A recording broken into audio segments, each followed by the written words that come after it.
28 AD. Only 2 garments. That was all a common man owned in the ancient land of Galilee. 2 garments, a pair of worn sandals held together by strips of leather that had been mended more times than anyone could count, and the dust. The endless, clinging, ever-present dust that worked its way into every fold of fabric, every crease of skin, every breath drawn beneath the unrelenting sun. This is not the story of kings.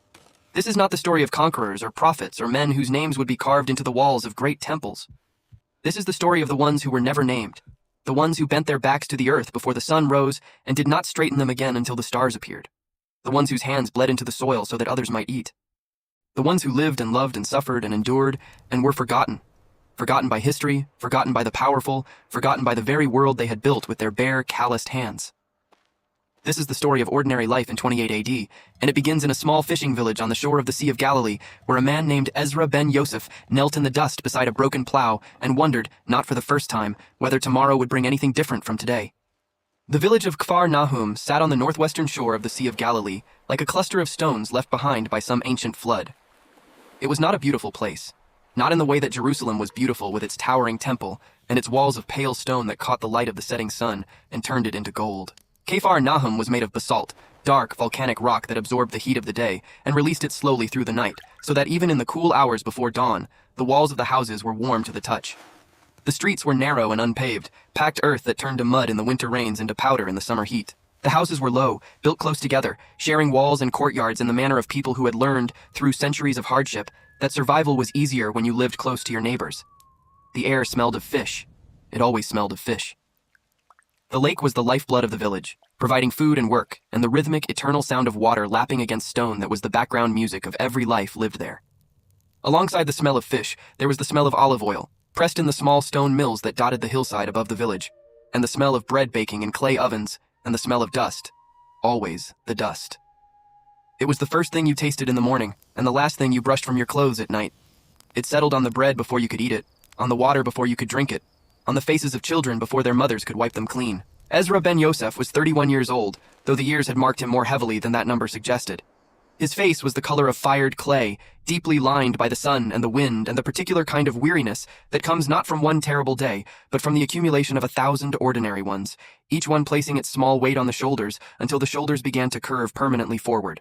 His eyes were dark brown, almost black, and they held the cautious, watchful expression of a man who had learned to expect difficulty and was rarely disappointed. His hands were his most telling feature. Wide, thick-fingered, the knuckles swollen and permanently enlarged from years of gripping tools, the palms covered with calluses so deep they had become a kind of second skin, rough and yellowed and impervious to pain. He owned 2 tunics. The first was his working garment, a rough, undyed rectangle of wool that fell to his knees, belted at the waist with a strip of leather. It was patched in 3 places: at the right shoulder, where it had torn during the previous year's harvest when a branch caught it as he carried sheaves; at the left hem, where it had been snagged by a thorn bush on the path to the wadi; and at the back, where the fabric had simply worn thin from years of friction against the wooden handles of his tools. The patches were of different fabrics and different colors, giving the tunic a mottled, patchwork appearance that would have been laughable to a wealthy man but was entirely unremarkable among the common people, who all wore similar garments in similar states of repair.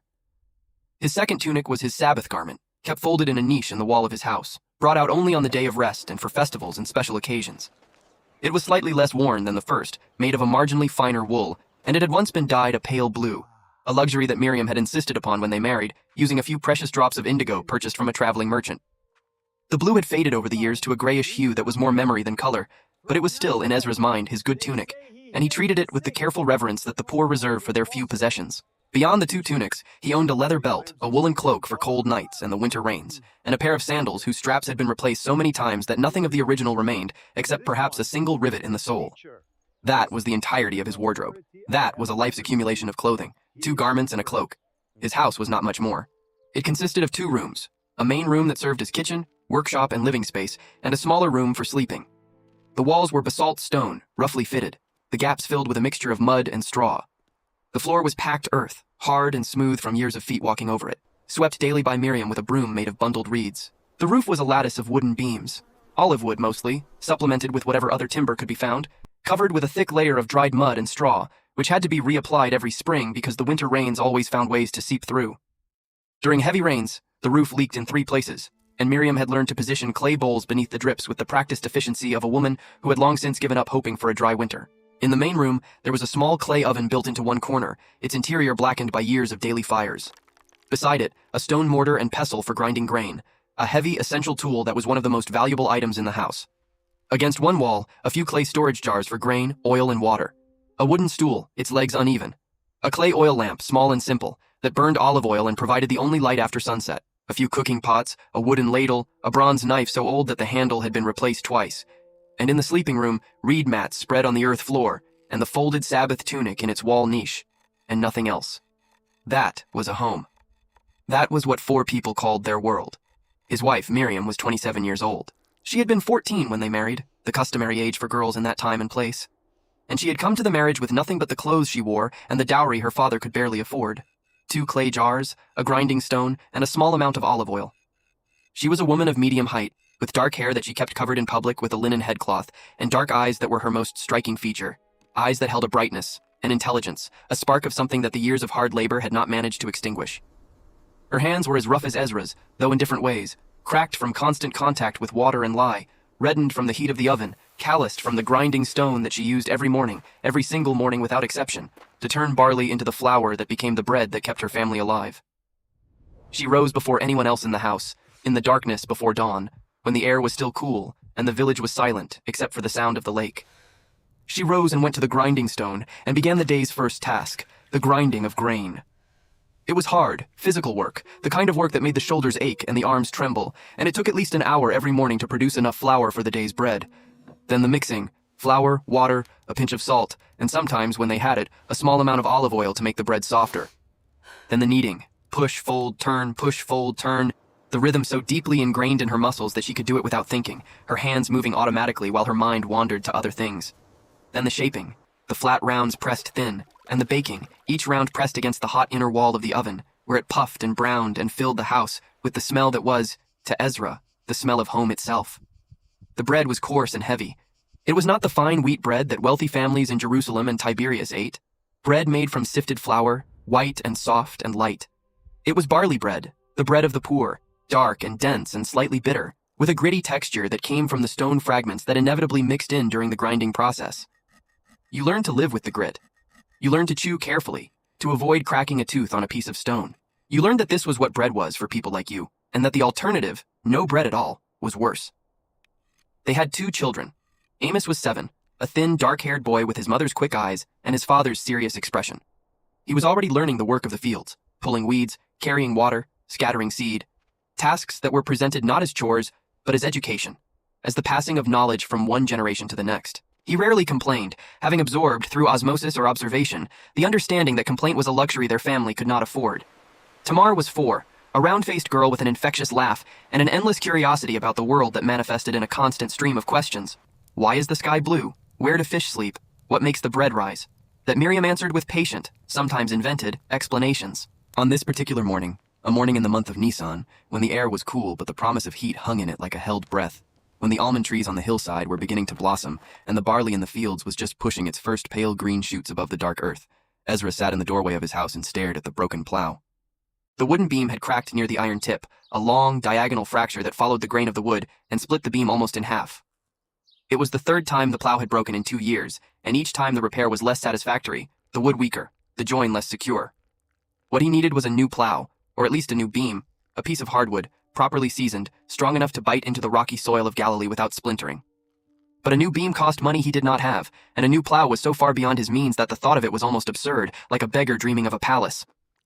"How bad is it?" Miriam called from inside. She was kneading the morning's bread, her arms dusted with flour to the elbows, and she did not need to come to the door to know that the expression on her husband's face was the one he wore when something was wrong. "Bad enough," Ezra said. He turned the broken piece over in his rough hands, feeling the splintered edge of the fracture, assessing what could be saved and what could not. "Can you fix it?" "I can try. I need wood. Good wood. I will have to go to the wadi and find a branch." Miriam appeared in the doorway, wiping her hands on her tunic. She looked at the plow, then at Ezra, and in her eyes he saw the same calculation he had already made. The time it would take to find the wood, to shape it, to fit it, weighed against the time lost from planting. Weighed against the grain that would not be sown, weighed against the harvest that would be smaller, weighed against the hunger that would come. She did not say any of this. She did not need to. They had been married for 13 years. and in that time they had developed a language of silences and glances that communicated more efficiently than words. "Go," she said. "I will send Amos to tell Shimon you will not be in the field today." He nodded and stood up.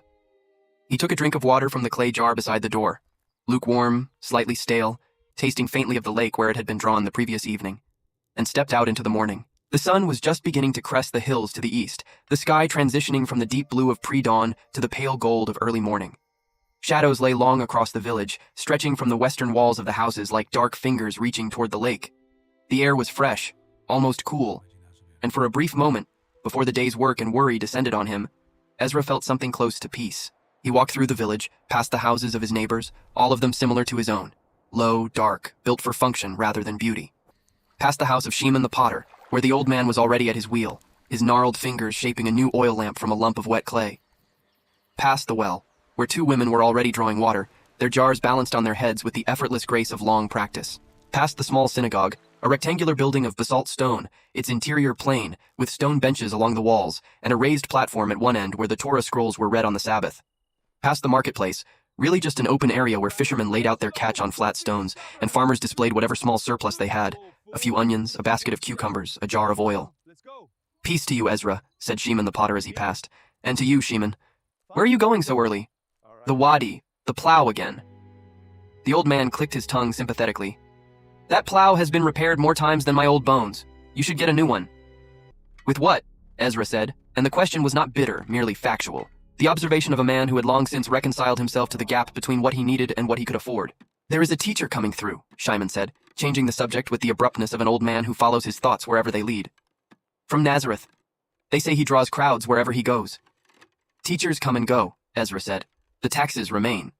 Shimon chuckled, a dry, wheezing sound. "True enough, but this one is different, they say. He speaks to ordinary people, not in the language of the scribes, with all their laws and rules and endless arguments about what you can and cannot do on the Sabbath. He speaks simply, in stories, about seeds and soil and bread and fish. Stories do not fix a broken plow either." "No," Shimon agreed. "But sometimes a good story makes the broken plow easier to carry."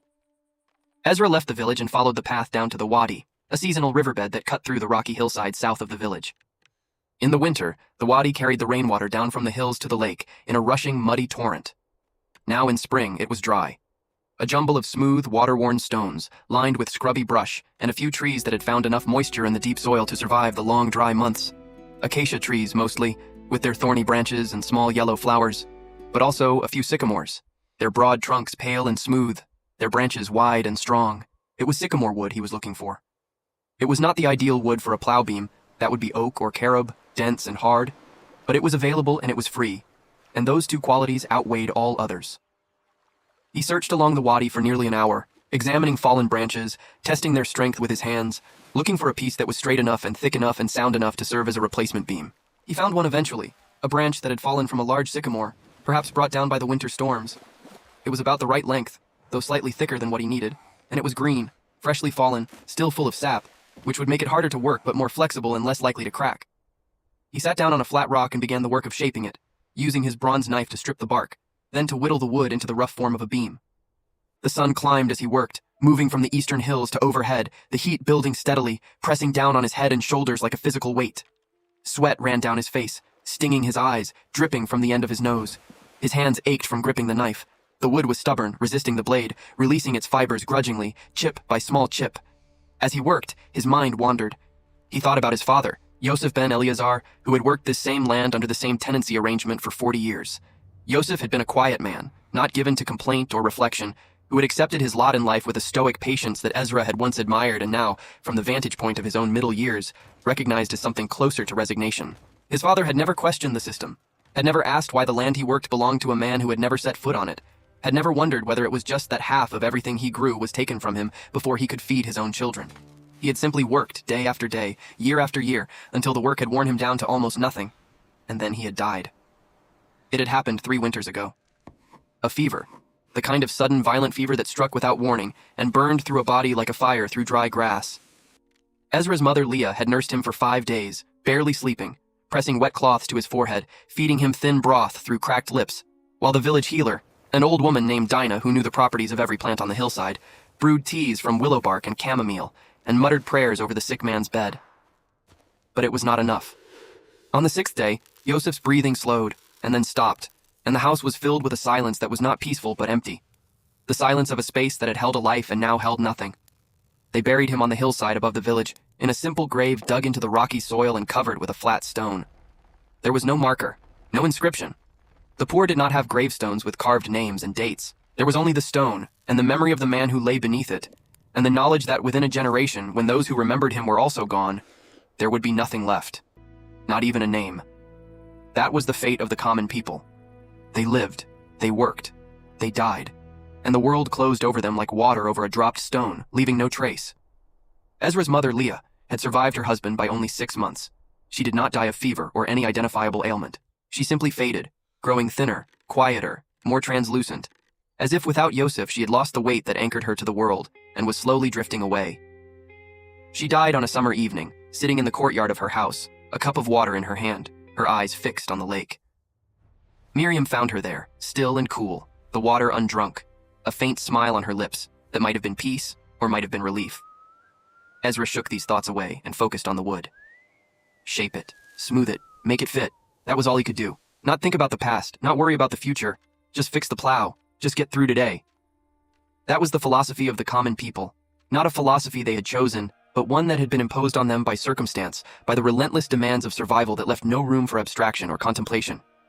You did not have the luxury of thinking about meaning or purpose when there was grain to be ground and bread to be baked and a broken plow to be repaired. By midday, the branch was roughly shaped. He gathered it up and began the walk back to the village, his shoulders aching, his throat dry, the sun at its peak and beating down with the full force of a Galilean spring. The landscape around him was harsh and beautiful. Rocky hills covered with scrub brush and wildflowers, olive groves with their ancient twisted trees, and below the lake, a great shimmering expanse of blue-green water that was the most prominent feature of the landscape and the most important resource in the lives of the people who lived beside it. When he arrived home, Miriam had set out the midday meal. Bread, the coarse, heavy barley bread that was their daily staple. A small bowl of lentil stew, thin and watery but seasoned with onion and garlic from their garden. A few olives, wrinkled and salty, from the previous autumn's harvest.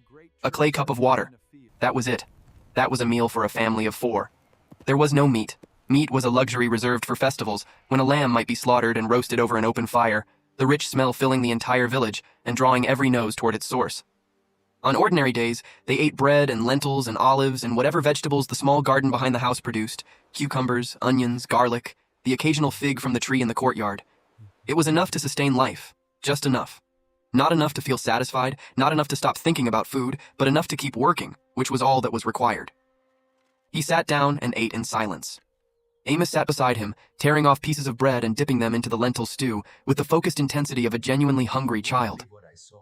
Tamar was napping on the reed mat in the sleeping room, her small body curled up, her thumb close to her mouth, her chest rising and falling with the steady rhythm of untroubled sleep. Shimon told me about the teacher, Ezra said between bites. The one from Nazareth. Miriam nodded. The women at the well were talking about it this morning. Rachel said he went through Magdala last week and spoke to a crowd of 200. She said he told them that the poor are blessed. Ezra chewed slowly. Blessed, he repeated. The word felt strange in his mouth, like a foreign coin, recognizable but unfamiliar, not quite fitting the economy of his daily life. What does that mean, to be blessed? We have barely enough to eat. The plow is broken. The taxes are due next month. In what way are we blessed? Miriam was quiet for a moment, her hands still, the mending forgotten in her lap. Then she said very softly, maybe it does not mean what we think it means. Maybe blessed does not mean comfortable or safe or well-fed. Maybe it means something else. Something about being seen. Ezra looked at her, in the dim light of their small house, with flour in her hair and her hands red from work and her face drawn with fatigue. She looked both exhausted and luminous, like a lamp that was burning low but refusing to go out. Being seen, he said. Yes, by someone, by something. I do not know. But the women said that when he speaks, you feel like someone knows you are there, like your life is not invisible. He did not respond. He did not know how to respond. The idea that his life, this small, grinding, dust-covered life, might be visible to anyone beyond the walls of his village, was so foreign to his experience that he could not even process it. He finished his bread, drank his water, and went outside to fit the new beam into the plow. The afternoon passed in work, shaping, fitting, adjusting, the painstaking process of making a piece of green sycamore wood serve a purpose it was not designed for. By evening, the plow was repaired. Not well. Not permanently. But repaired. He leaned it against the wall and went inside. where Miriam had prepared the evening meal.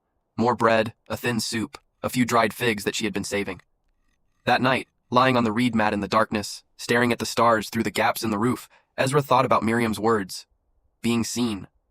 He did not fully understand what she meant, but the idea lodged in his mind like a small stone in a sandal.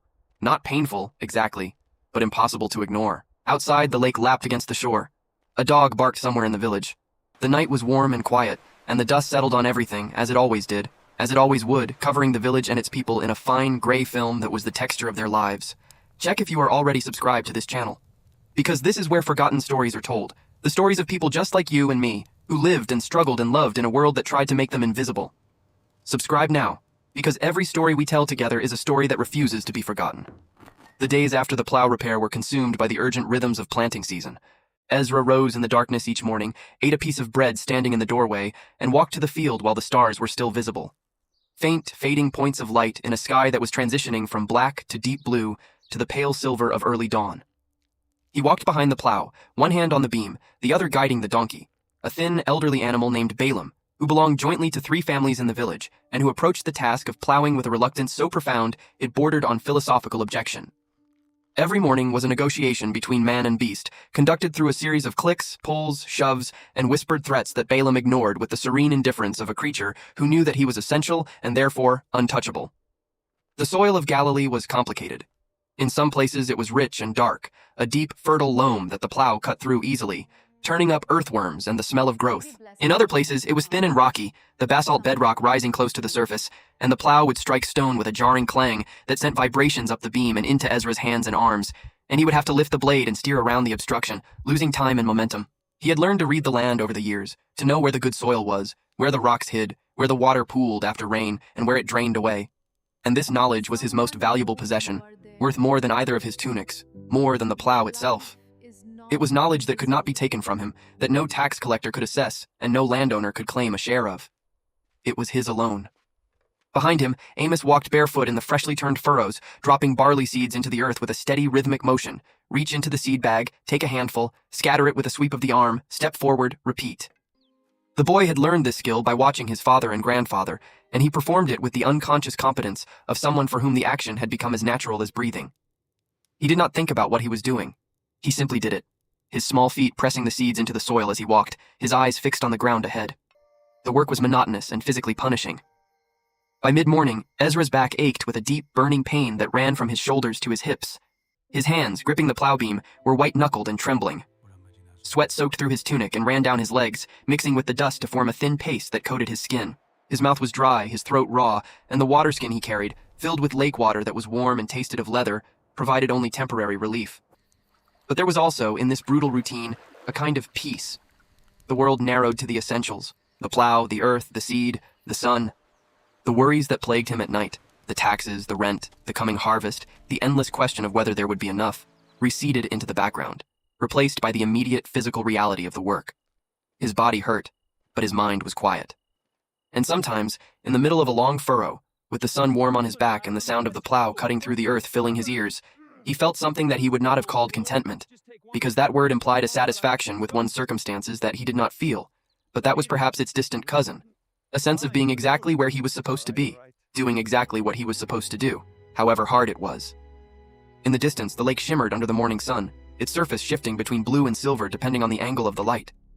He could see the fishing boats, small, flat-bottomed craft made of local wood, each one carrying 2 or 3 men and a net, moving slowly across the water, their occupants standing at the bow and casting their nets in wide, arcing throws that caught the light like wings. The fishermen of Kfar Nahum were a tight-knit group, men who had grown up together, who had learned their trade from their fathers and grandfathers, who shared the risks and rewards of the lake with a bond that was deeper than friendship. They were Simon and Andrew, James and John, Nathaniel and Philip, names that meant nothing to the wider world but everything to the village, names that were synonymous with early mornings and wet nets and the silver flash of fish in the bottom of a boat. Ezra envied the fishermen sometimes, not their wealth, they were hardly richer than he was, but their freedom. A farmer was tied to his land, bound to a single patch of earth that he could not leave because leaving meant losing everything. A fisherman, in theory at least, could go anywhere the water went. He could cast his net in a new spot, try a different part of the lake, follow the fish wherever they led. It was an illusion of freedom, perhaps. The fishermen were as trapped by the system of taxes and guild fees and regulations as anyone else. But it was a comforting illusion, And on the worst days, when the soil was too rocky, and the donkey too stubborn, and the sun too hot, Ezra allowed himself to indulge in it. The reality of the common person's economic situation in first-century Galilee was a web of obligations so complex and so thoroughly entrenched that it was almost impossible to disentangle.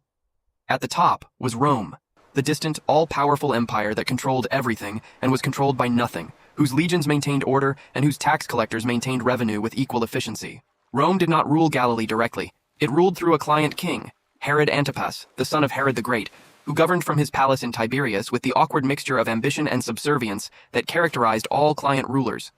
Antipas was, in effect, a middle manager, powerful enough to impose his will on his subjects, powerless enough to be removed at Rome's pleasure. He built cities and palaces to demonstrate his status, and he funded them through taxes levied on the people least able to pay them. Below Antipas were the landowners, wealthy families, many of them based in Jerusalem or the coastal cities, who had accumulated vast estates through purchase, inheritance, and the systematic dispossession of small farmers who could not pay their debts. These landowners did not farm the land themselves. They employed stewards to manage their estates and tenant farmers to do the actual work, creating a system in which the people who produced the food never owned it, and the people who owned it never touched it. Below the landowners were the tenant farmers, men like Ezra, who worked land they would never own under terms they could not negotiate. They gave a portion of their harvest, typically a third to a half, to the landowner. They paid taxes to Rome, collected by local publicans who added their own surcharge. They paid tithes to the temple in Jerusalem, which supported the priestly class and the elaborate religious infrastructure. And from whatever was left, the thin residue at the bottom of the barrel after everyone above them had taken their portion, they fed themselves, clothed themselves, and tried to make it to the next harvest. It was a system designed to extract maximum value from the labor of the poor while providing them with minimum sustenance, and it worked with the ruthless efficiency of a machine that had been refined over centuries. The result was a population living perpetually on the edge, not starving, because a starving workforce was a non-productive workforce, but never comfortable, never secure, never more than one bad harvest or one unexpected tax assessment away from destitution. Ezra understood this system in his bones, if not in his intellect. He had never articulated it in the analytical terms that a philosopher or an economist might use. He simply lived it, every day, the way you live inside a climate, not as something you analyze, but as something you endure. The heat was there, the dust was there, the taxes were there. And he worked because working was the only response available to him, the only tool he had against a system that was designed to take everything and leave just enough to keep him working. The days blurred together, plow, plant, water, weed. The barley grew slowly, pushing its pale shoots through the dark earth with a determination that Ezra admired and envied. The plants did not worry about taxes. They did not lie awake at night calculating whether there would be enough grain to last until spring. They simply grew, following the instructions embedded in their seeds, reaching toward the sun with a single-minded purpose that was, in its simplicity, a kind of wisdom. On the evening of the 12th day of planting, something happened that interrupted the routine. Ezra was in the field, making a final pass with the plow before the light failed, when he heard a sound that made him stop and look up. It was the sound of a crowd, not the ordinary sounds of village life, but a concentrated murmur of many voices coming from the direction of the lake. He shaded his eyes and looked toward the shore, and what he saw made him leave the plow standing in the furrow and walk toward the water. There were people gathered on the beach, 50, 60, maybe more. Farmers who had left their fields, fishermen who had beached their boats, women with children on their hips, elderly men leaning on walking sticks. They were arranged in a rough semicircle around a figure who stood near the water's edge, slightly elevated on a rocky outcrop, speaking with a voice that carried across the crowd with surprising clarity. Ezra joined the edge of the crowd and listened. The figure, the teacher from Nazareth, he realized, the one Shimon and Miriam had told him about, was speaking about a farmer who went out to scatter seed, and some seed fell on the path and was eaten by birds, and some fell on rocky ground and sprang up quickly but withered in the sun, and some fell among thorns and was choked, and some fell on good soil and produced a crop, 30, 60, even 100-fold. Ezra felt a jolt of recognition. This was his life. This was exactly his life.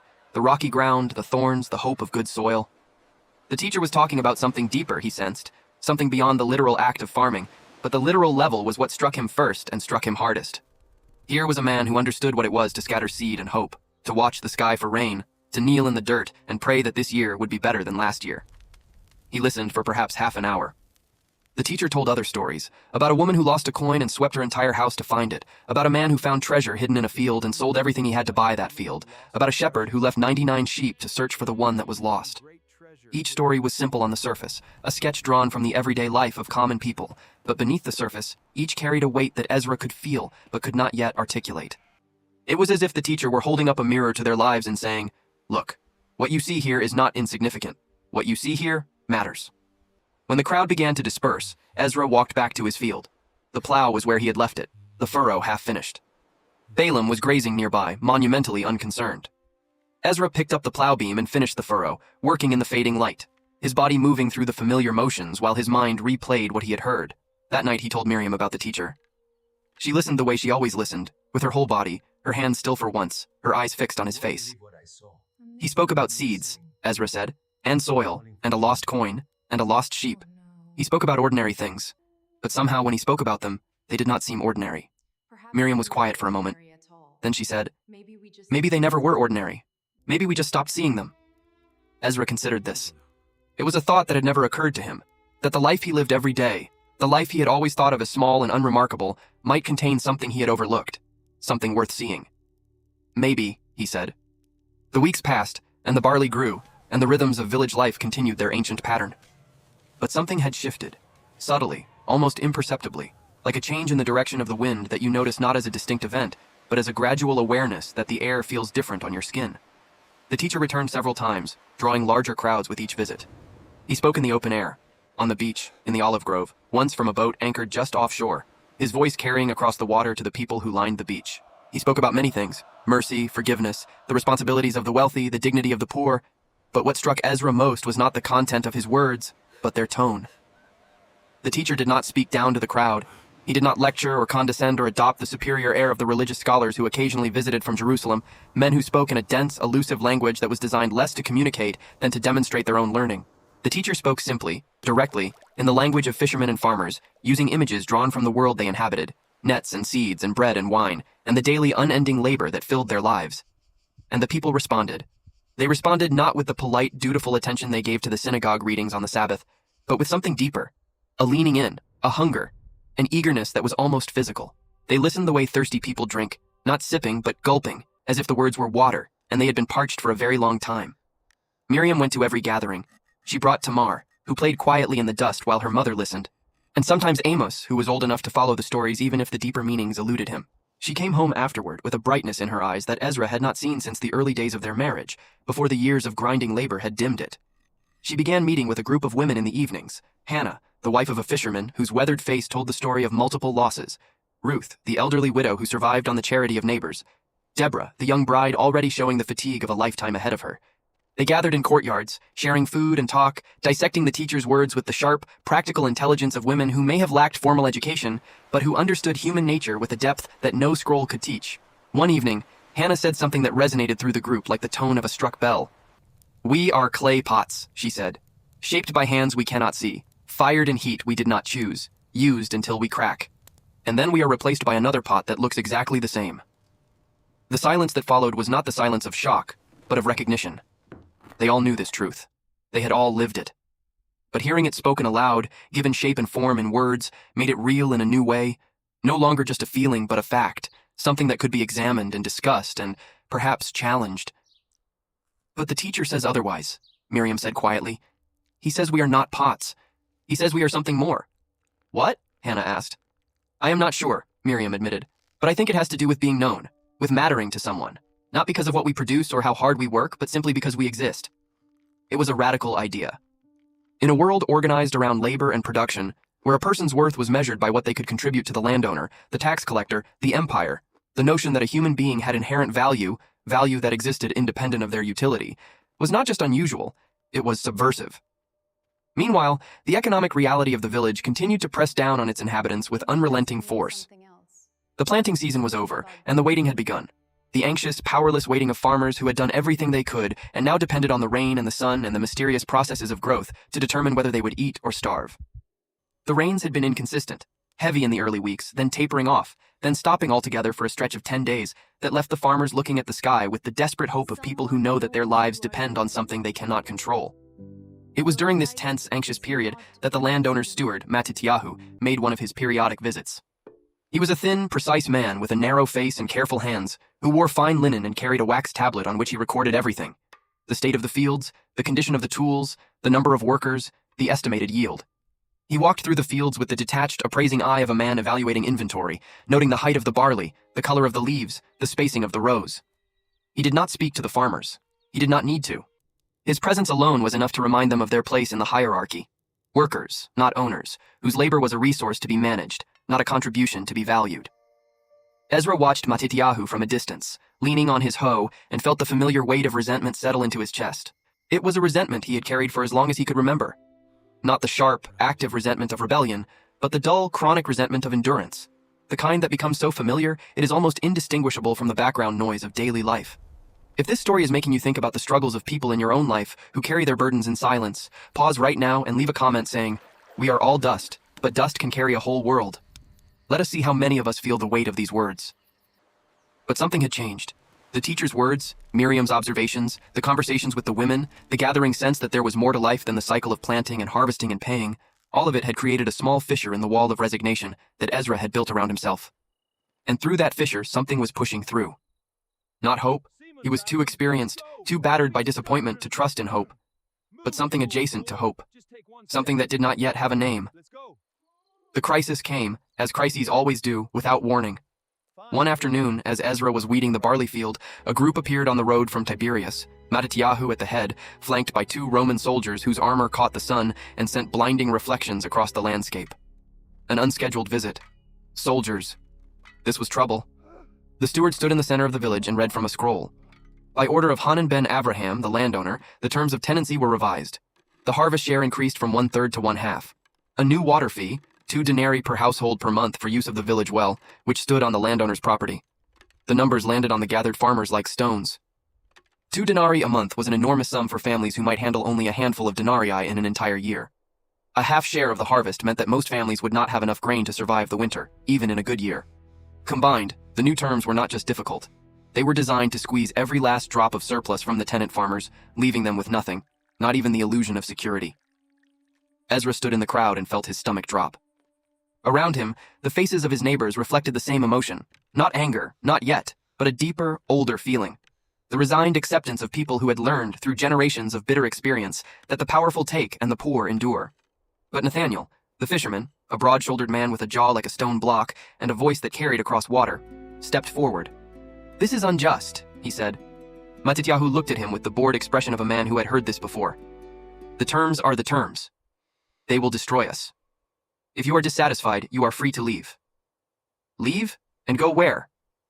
Matityahu rolled up the scroll, turned, and walked away. The soldiers followed. The conversation was over. That night, the village was quiet in a new way. Not the peaceful quiet of rest, but the tense quiet of a community absorbing a blow. In every house, behind every closed door, the same conversation was happening, the same fear, the same desperate arithmetic. Ezra sat with Miriam. The children were asleep. The oil lamp flickered. Miriam was mending. She was always mending, as if the act of repairing fabric was a metaphor for the larger work of holding their life together. "What do we do?" she asked. "I do not know." And he meant it. For the first time in his life, the familiar strategies of survival, work harder, eat less, find extra labor, did not seem sufficient. The problem was not effort. The problem was the system itself. "We could go to Tiberias," Miriam said. "There is construction work, day labor. The cities are worse. You have to buy everything, and the work is not steady." "Then what?" "I do not know." The admission cost him something. He was a man, a provider, the head of a household. He was supposed to have answers. The fact that he did not felt like a failure more personal than any financial shortfall. Miriam set down her mending. She reached across and took his hand. Her fingers were rough against his rough fingers, callous meeting callous. "We will find a way," she said. "We always do." He wanted to believe her. He held on to her words the way a man holds onto a rope in the dark, not knowing where it leads, but knowing that letting go is worse. The months that followed tested every family in the village. The new terms were devastating. Mothers watered down porridge to make it stretch. Fathers worked from before dawn until after dark. Children who should have been playing were sent to the fields, their small hands pulling weeds, carrying water, doing whatever they could to contribute to the family's survival. Ezra threw himself into a brutal, double life. By day, he farmed.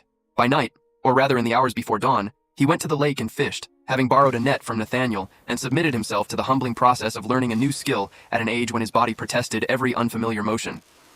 The early attempts were disastrous. He cast the net badly, tangling it in the reeds, losing it in the current, pulling it in empty while the fish he could see beneath the surface swam away with what seemed like deliberate mockery. But Nathaniel was patient, and Ezra was desperate. And desperation is the most effective teacher of all. Slowly, he learned. He learned to read the water, to anticipate the movements of the fish. to cast the net in the wide, flat arc that maximized its spread. And he began to catch fish. Not many, not consistently, but enough to feed his family on the nights when the grain was running low. It was during this period that an unlikely friendship formed. Marcus was a freedman, a former servant in a Roman household in Caesarea, who had been released by his aging master and had drifted to Kfar Nahum because it was cheap and anonymous, a place where a man with no past and no connections could start again. He was a Gentile, a leather worker by trade, and he lived on the outskirts of the village in a small house with a lean-to workshop that smelled perpetually of tanning solution and raw hide. The village tolerated Marcus but did not embrace him. The social boundary between Jew and Gentile was not a wall. It was more like a ditch, narrow enough to see across but wide enough to discourage crossing. Marcus could buy and sell in the marketplace, could exchange greetings with his neighbors, could coexist peacefully with the community. But he was not invited to Sabbath meals. He did not attend synagogue. He ate alone, worked alone, and spent his evenings in the company of his tools and his thoughts. Ezra's connection with Marcus began with sandals. His own were falling apart, the straps rotted, the soles worn through, and he went to Marcus's workshop looking for leather to repair them. Marcus examined the sandals, declared them beyond saving, and wordlessly handed Ezra a replacement pair from under his workbench. "I cannot pay," Ezra said. "I did not ask." "Why?" Marcus looked at him with steady, dark eyes. "Because you need them. And I have them." Sometimes the simplest explanations are the truest. The sandals were good, well made with strong stitching and thick soles. Ezra wore them out of the workshop, feeling a gratitude that was out of proportion to the gift, as if the sandals represented something larger than themselves, the possibility that generosity existed without conditions, that one person could simply help another because helping was the right thing to do. They began to talk. First about leather and tools and the practical matters of their respective trades. Then, gradually, about their lives. Marcus told Ezra about Caesarea, about the Roman household where he had spent 20 years of his life, about the strange, opulent world of the elite, where water ran through pipes and floors were covered with tiny colored tiles, arranged in elaborate pictures, and meals lasted for hours, and the waste from a single dinner party would have fed a village for a week. The disconnect was total, Marcus said one evening, as they sat in his workshop sharing a cup of watered wine. They did not know, or care, that the food on their plates came from real people in real fields. The connection between their luxury and our labor was invisible to them. Or perhaps not invisible, perhaps simply irrelevant. Ezra recognized this description. It was the same invisibility he experienced with Hanan, with Matidyahu, with the system of tenancy and taxation that extracted his labor and returned nothing. He was a function, not a person, a tool, not a human being. "How did you become free?" he asked. "My master freed me in his will. It was common enough. A last gesture of magnanimity. Or perhaps of guilt. I never knew which. And you came here." "I came here because it was far from everything I knew. I wanted to start again, in a place where no one knew my past. I wanted to be simply Marcus, not Marcus the freedman, not Marcus the former servant, but just Marcus." "And has it worked?" Marcus smiled, a rare expression on his usually serious face. "Some days. Other days I'm still the man standing outside the circle." The friendship deepened over the following weeks and months, built on the foundation of mutual recognition, two men from different worlds who had arrived at the same place through different paths and found in each other's company something they had both been missing. For Ezra, it was perspective. The ability to see his own life through the eyes of someone who had experienced a completely different kind of oppression and arrived at similar conclusions about the nature of power and the value of human connection. For Marcus, it was belonging. The simple, profound experience of being welcomed, of being included in a conversation, of being seen as a person rather than a category. Miriam, characteristically, was ahead of both of them. She began setting an extra portion at meals on the evenings when Marcus visited, incorporating him into the family's routine with such quiet naturalness that it seemed less like an act of generosity than a correction of an oversight, as if Marcus had always been meant to be there and had simply arrived late. "He is lonely," she said to Ezra one night. "I can see it. Loneliness looks like hunger, not of the stomach, but of the spirit." "You are more perceptive than I deserve," Ezra said. "Generosity is not about deserving," Miriam replied. "It is about seeing and responding." The harvest came. It was thin, better than feared, worse than hoped. The barley was sparse, the heads undersized, the yield per acre well below what a normal year would produce. Still, it was something. It was food. It was survival, if only barely.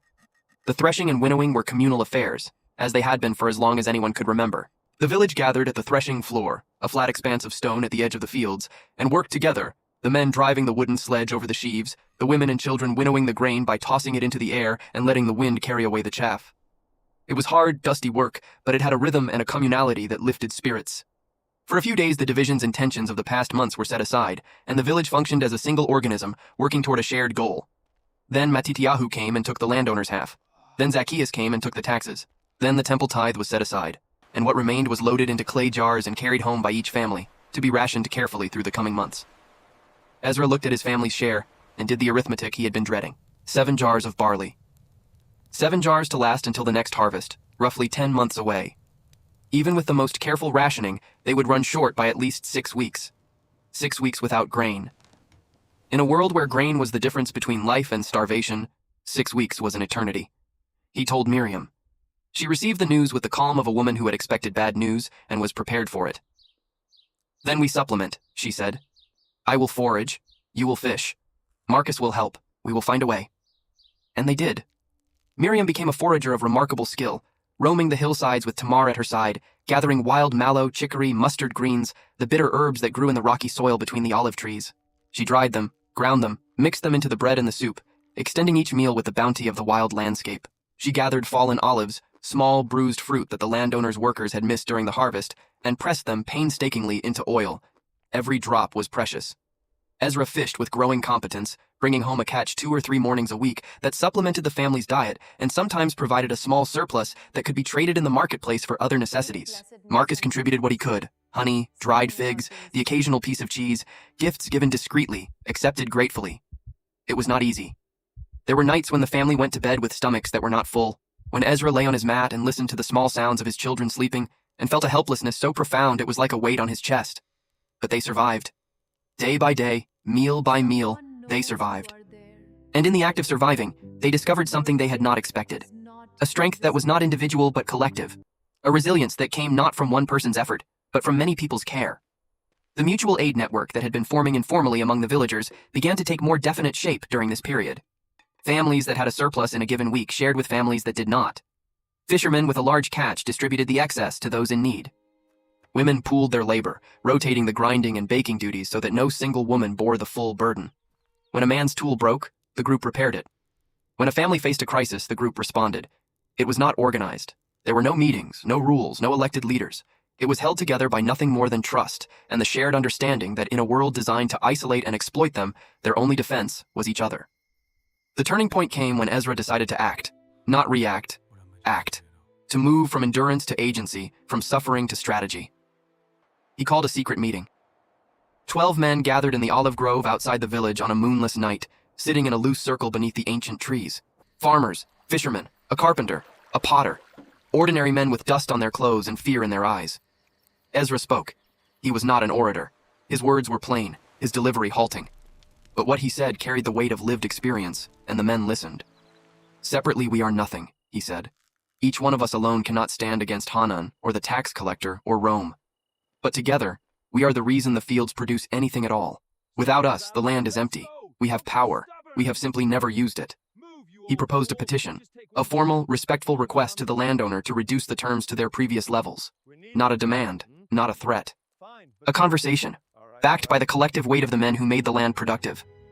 Marcus served as scribe, writing the petition on a piece of scraped animal skin in his careful, precise hand. 8 of the 12 men agreed to put their names, or rather their marks, on it. The others declined, fearing reprisal. It was understandable. Fear was a rational response to a system that punished dissent. They went to Tiberias.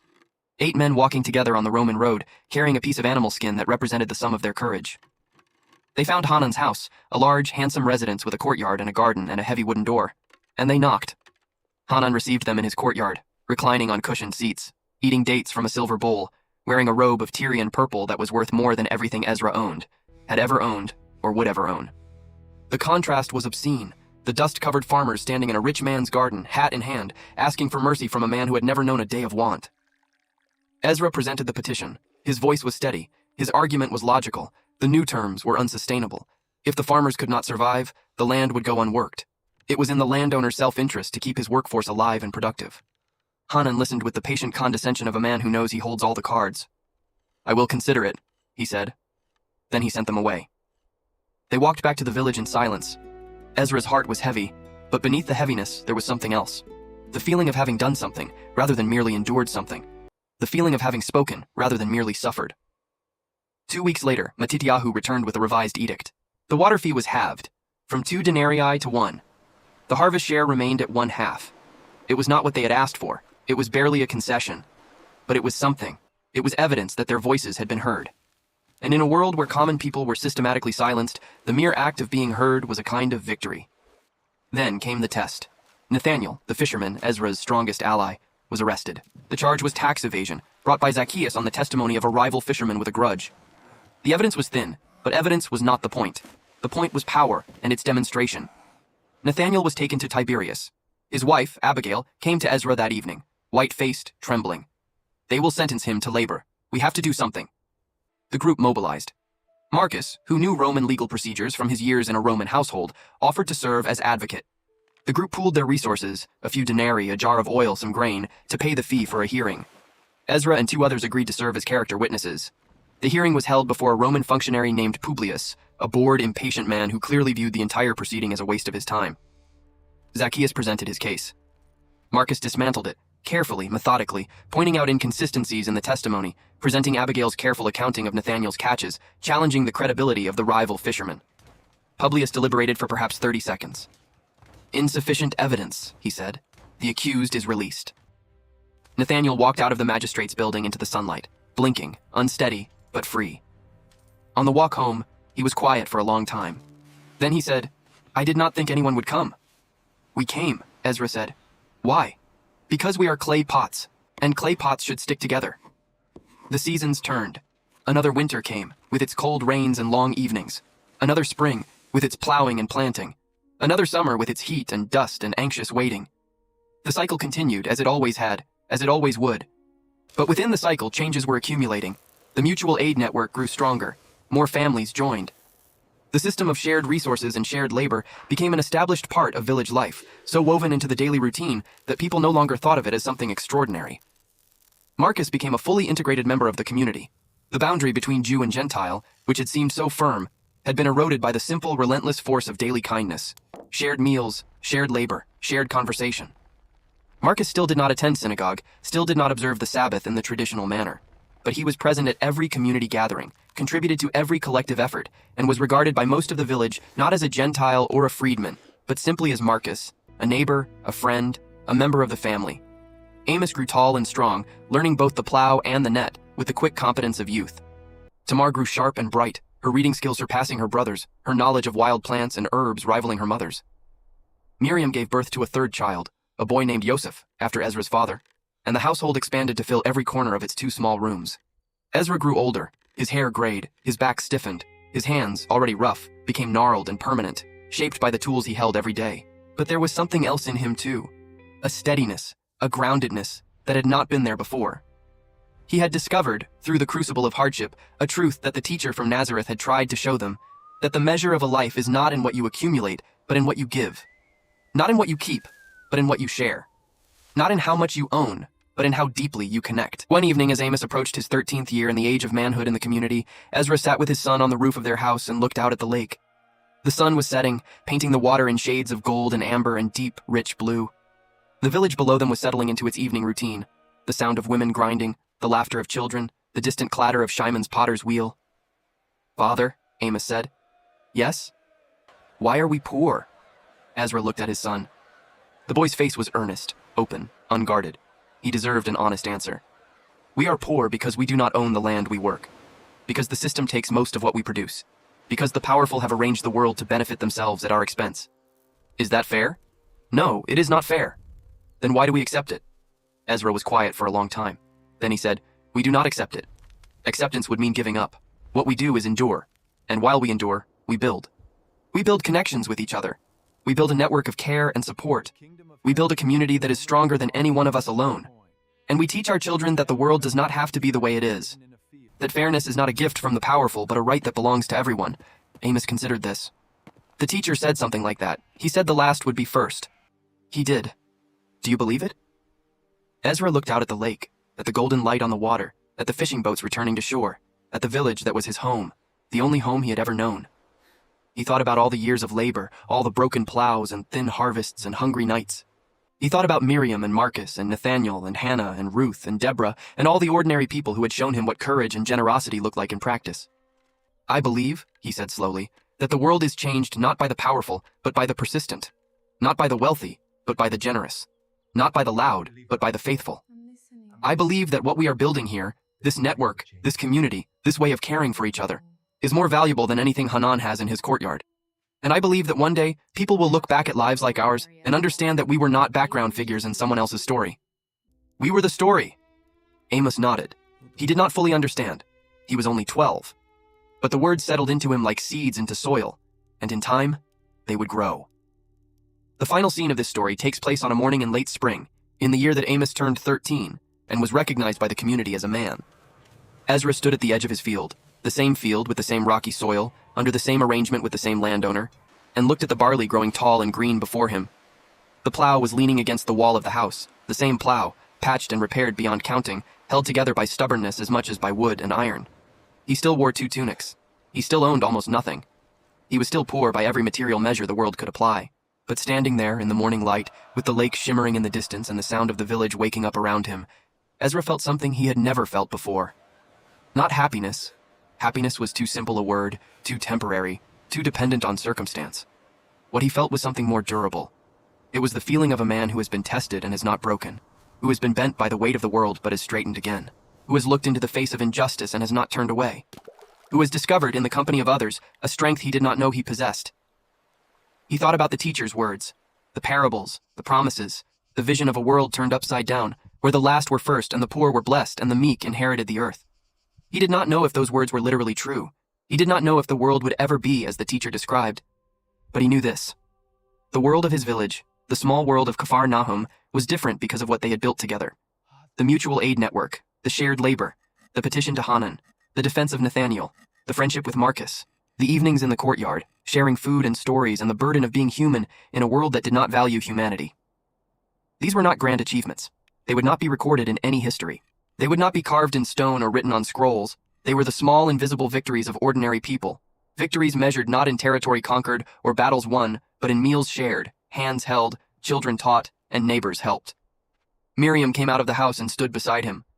She carried baby Yosef on her hip, his fat fists grasping at her headcloth. Her face was lined with the years, her hands rough with labor, her clothes as patched and worn as his own, but her eyes still held that brightness, that spark of intelligence and warmth and undefeated spirit, that he had fallen in love with 13 years ago, and that he loved now with a depth and intensity that he could not have imagined as a young man. "Ezra," she said. "Yes?" "It is a good morning." He looked at the field, at the lake, at the village, at his wife and child. He breathed in the air, warm, dusty, carrying the smell of bread and fish and olive oil and the sweet green scent of growing barley. "Yes," he said, "it is a good morning." And that was the truth of it. That was the whole truth. Not a grand truth, not a world-changing truth, but the small, stubborn, irreducible truth of a common person's life, that even in the midst of poverty and injustice and the grinding routine of survival, there were mornings that were good. There were moments that were beautiful. There were connections between people that no system of power could sever. There were children who laughed and bread that was warm and stars that were bright and a lake that shimmered in the morning light as it had shimmered since the beginning of time. 28 AD. 2 garments, a broken plow repaired a dozen times, a house of stone and mud, a family, a community. A life lived not in the spotlight of history, but in the shadows, in the dust, in the spaces between the great events that the scribes recorded and the common days that no one thought to write down. This was the life of the forgotten ones, and it was, despite everything, beautiful. Ezra picked up his hoe and walked into the field. The barley swayed around him. The sun climbed higher. The dust rose with his footsteps and settled again behind him. And the world turned, as it always did, carrying the powerful and the poor alike through another day, another season, another year. The powerful in their palaces, the poor in their fields, each one, in the end, made of the same dust, breathing the same air, looking up at the same stars. 2 garments, a life, everything. If you watched all the way to this point, it is because something in this story spoke to your heart.